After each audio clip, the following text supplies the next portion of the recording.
Hey, Blue Table fans! Whoa! Oh, yeah, that's just somebody arriving. I'm up here at Valhalla. Let's take a look around. You're gonna hear like chainsaws in the background. Look at that.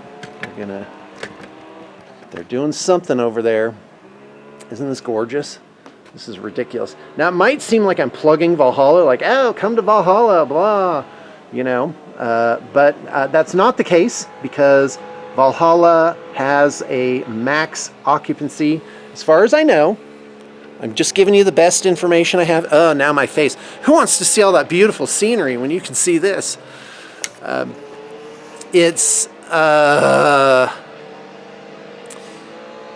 max occupancy 60, and that's just auto-filled every year now. The same, mostly the same. There's some rotation, but mostly the same people. They just come out every year, which is really nice. I really had to fight for that at the beginning.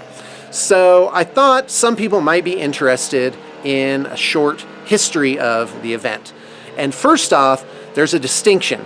From 2016 and on, it's Valhalla in the Fall, which is run and it's done by Miranda, aka Wargamer Girl, and she took over the franchise, so to speak, in 2016.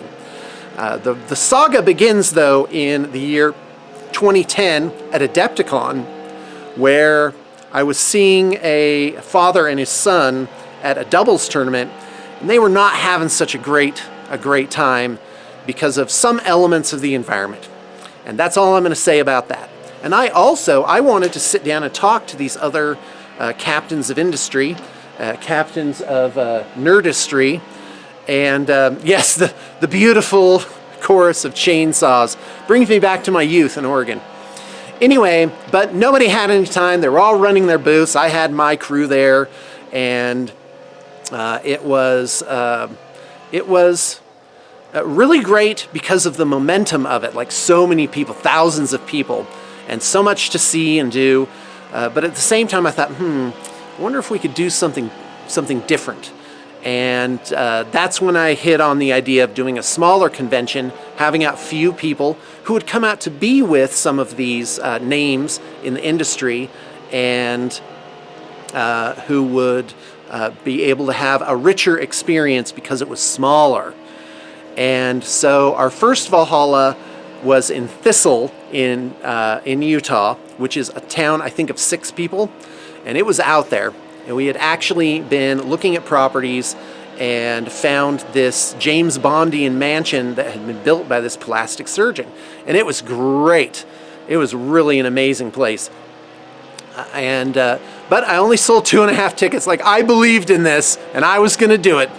So I just padded the roster. I managed to get, I think, like 20 people to come out, and a lot of them staff. And we put on a show. We did terrain. It was Dark Eldar, I think, had just come out at that time, and we made this terrain. We made an orc Gargant, and we did a lot for it. And that was in February of 2011. Yeah, my genius idea was to do it in the dead of winter. Yeah. Looking back, I'm just like, oh, Sean, I was like so eager. I'm like, let's go out and play, but you're going to freeze to death. I'm still going. And then so that house got sold, thank goodness, or I would have kept doing it there. And then we ended up in Sundance and went out and looked all over in Sundance. I've seen so many properties up there and really got to understand a lot about the neighborhood. And we did it at Sundance, and I can't remember the name of the place. It was Aspen Grove or something like that. A cabin up there, and we averaged 12 to 18 people, and that worked out pretty good. That's when mini wargaming started to come down, and we really got to know those guys. And let's see, in 2013, we started coming up to Timber Lakes here to Timber Moose, and this place is really something special. It's huge. It's like 26,000 square feet, 20,000 square feet of deck.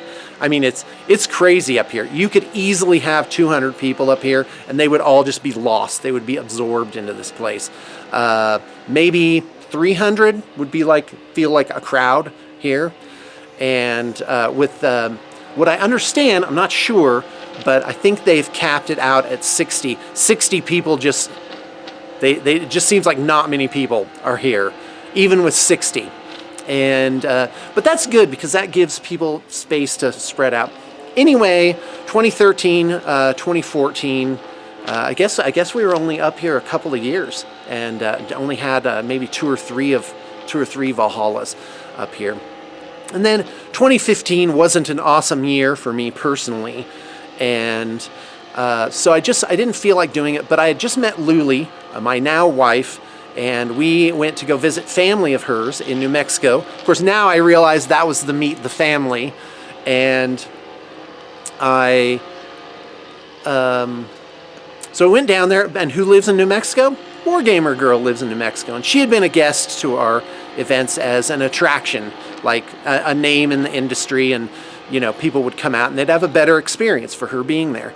And we went out to dinner with her and her now husband Thomas, and they were like, Valhalla, when's Valhalla? Are you going to do Valhalla this year? And I was just like, oh man, I couldn't possibly get that going this year, and that because it's quite a stressor. It's quite an accomplishment to run an event of that size. And boy, I tip my hat to people that run something like Adepticon. That is a lot of humans to have in one place. And when you get a lot of humans together, the math says you don't know what's going to happen. So anyway, I wasn't up for it. And basically, rather than see the whole brainchild wither up and blow away, I was like, hey, why don't you guys do it? And so Miranda is an amazing human and really a great organizer of things, much better than me. Like, I want to fly off to Neverland, but I'm not really packing very well. So anyway, but of course, after running it those many years, I definitely know how to do it. And yeah, that's the history of it. So she's done it 2016, 2017, 2018, 2019, 2020, 5 times. That's amazing. That's a great track record. And as far as I know, the sense I get is they're gonna keep doing it. So anyway, I'll talk to you later. That's all I got to say about that.